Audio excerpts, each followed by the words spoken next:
These are the ancient gods of the underworld and the afterlife.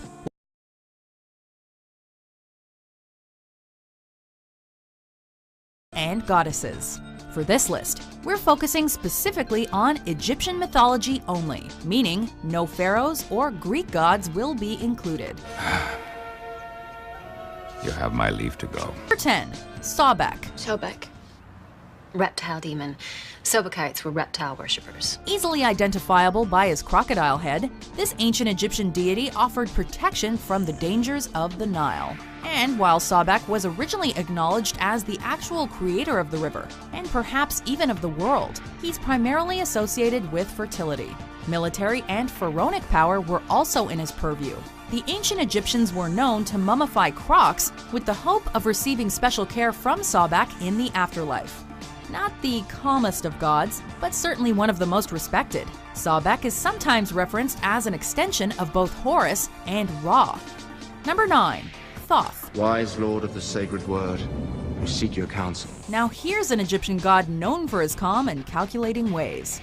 Originally functioning as a moon god, Thoth was later referenced as the designer of the universe itself, while also being recognized as the mediator between good and evil. In other words, Thoth kept Egyptians in check through education, even coming to be credited with the invention of writing. A multifaceted deity to be sure, and one with either an ibis or a baboon head. Thoth inspired the beautiful Egyptian art that continues to amaze the world. Somebody had to maintain the universe, and this god made it look easy in the eyes of those who offered worship. I've seen the world, created from sand and water. I contain all the wisdom in the universe. Number 8. Geb. Geb, god of earth. He's the father of snakes and had one heck of a laugh. It was believed that Geb's booming cackles produced earthquakes, while his tears filled the Earth's oceans, sometimes connected with a divine goose, and sometimes deemed partially responsible for a world egg. Geb is usually mostly recognized for vegetation along the Nile, and for being a ruler over tombs. Above all, Geb had the ultimate say as to which of the dead ascended to the sky, and which remained in the earth, plagued by heavy guilt. Both a facilitator and a dangerous being, Geb could easily rock the ancient Egyptian world. A lumbering giant, patient, deliberate, unmovable. He is Geb, god of earth. Number 7. Set, also known as Seth. I, Set, shall be your one true king. As one of the sons of Geb, this Egyptian god was known to be violent. In fact, he dismembered his own brother Osiris. As a result, Set often feuded with Osiris' son Horus, giving rise to one of the classic tales of Egyptian mythology. Ultimately, Set complemented Horus' rule of the arable land by taking charge of the Egyptian deserts. While Set has become associated with dominating tactics, he's also been vilified for his scheming ways, either within his own family hierarchy or by trying to seduce Horus for more power. I showed you mercy. I won't make that mistake. At the end of the proverbial day, though, the Red Desert belonged to Set.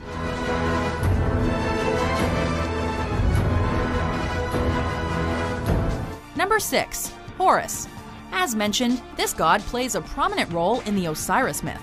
Respected as a god of the sky, a god of war, and even a god of hunting, Horus wore many hats on his falcon head, and the Egyptian pharaohs were known to be the human embodiment of him.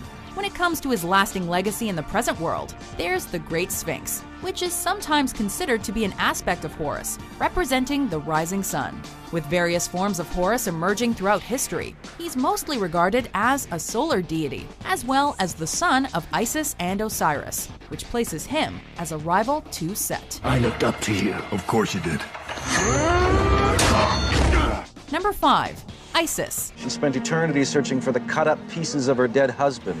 While this Egyptian goddess has been aligned with various names and skills throughout time, the myth of Isis endures through her relationship with Horus, likely inspiring the Christian imagery of Mary and baby Jesus. The mother and son relationship played a pivotal role in the pharaoh's life, as Isis herself represents the actual throne. The flooding of the Nile River was often linked to the tears shed by Isis for her murdered brother and husband Osiris. And, along with fellow goddesses Hathor and Mut, she remains one of the most celebrated female deities of Egyptian mythology. Isis, the Egyptian symbol of life.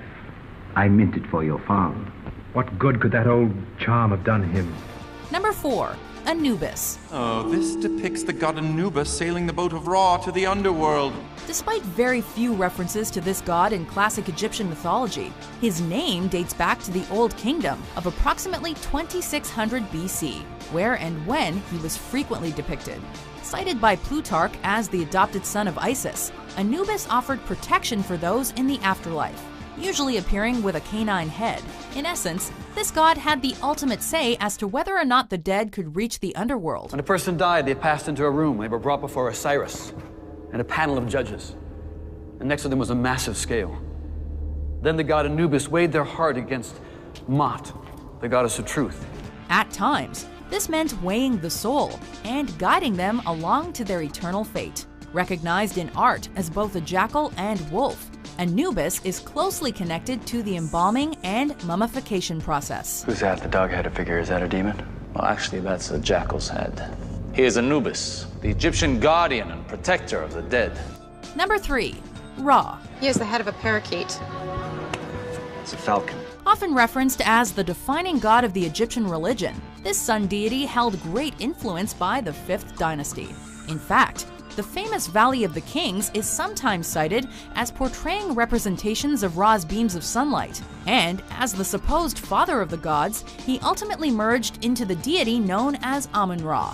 Depicted in art through his relationships with Horus and Osiris, this god of the sun, underworld, and maybe even the universe made a cameo of sorts in Steven Spielberg's Raiders of the Lost Ark, which is just one of many reasons we remember him today.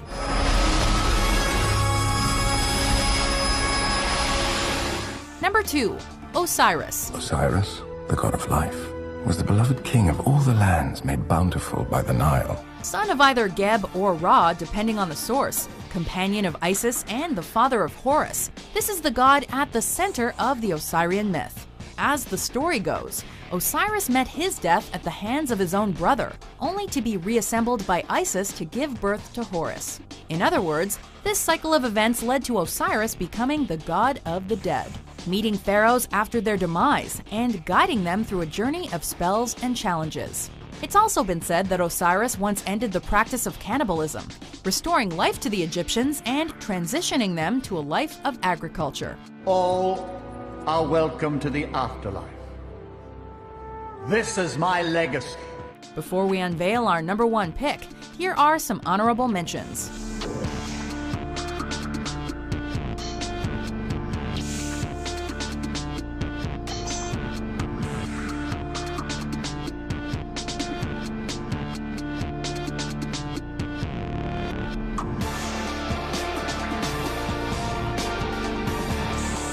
Ptah, Lord of Creation, as if the origin of the universe must forever be concealed.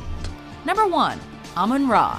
Originally known as the Hidden One and correlated with creativity, the king of gods named Amun looked after the city of Thebes around the 21st century BC. And as the creator of not only himself but also everything thereafter, his earthly extension would become Amun-Ra, which was the result of the sun god merging with an invisible deity that the Greeks associated with Zeus himself. So, Amun-Ra held a commanding presence over the day-to-day lives of Egyptians, providing a sense of calm and personal meaning to their earthly and underworld practices. He is, and always will be, the defining presence of Egyptian gods and goddesses. It's not built on the scale of men, it's built on the scale of gods, of one god, Amun-Ra, the god of the sun.